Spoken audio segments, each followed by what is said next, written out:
We often operate under the assumption that anger is an involuntary part of our nature, something that simply happens to us without our consent. But consider the actual experience of an outburst. When the intensity fades, do you honestly enjoy the physical and mental state of being angry? Given a clear, conscious choice between a jagged state of anger and a smooth, bright yellow state of joy, every human being will choose the pleasant option. Despite this universal preference, we find ourselves locked in a constant struggle with stress and tension. Why do we keep generating an internal experience that we claim we do not want?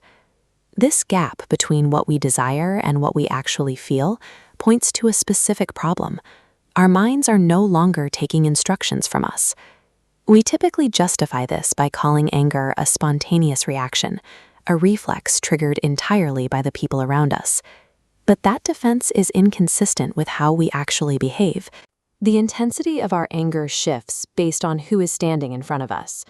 When we are angry with someone forgiving, like a mother or a close friend, we might be loud and explosive. But when that same anger is directed at an authority figure, a professor or an employer, we suddenly find the ability to manage it with precision. Because we can modulate our response based on the recipient, we aren't just suffering from anger, we are choosing how to deploy it. This ability to edit our behavior shows that anger is a conditionally managed calculation, rather than an uncontrollable force of nature. The external world is a chaotic environment of friction and noise. Here, things we don't like are guaranteed to happen every single day. We simply do not have the authority to dictate that the outside world must always meet our personal approval. However, we must draw a clear boundary. While the left side represents the uncontrollable chaos of the street, the right side represents your internal world, your thoughts and emotions. Within this boundary, you possess the capacity to ensure that only what you desire takes place. Allowing a chaotic external event to cross this line and dictate how you feel inside is a total failure of your internal system. Just because previous generations allowed the outside world to dictate their internal state doesn't mean we have to repeat the mistake. When you give someone else the power to decide how you feel, you surrender the most basic form of personal freedom.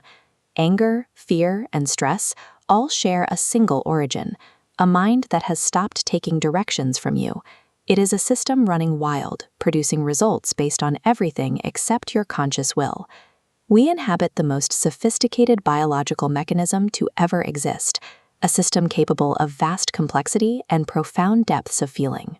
But this complexity is currently operating by chance, simply because we haven't learned how to interface with its internal controls. Our strategy for emotional regulation is no more effective than trying to fix a complex engine by slapping its side with your hand. Lasting joy isn't found by trying to fix the chaos of the external world. It only begins when you turn inward and learn the actual mechanics of your own mind.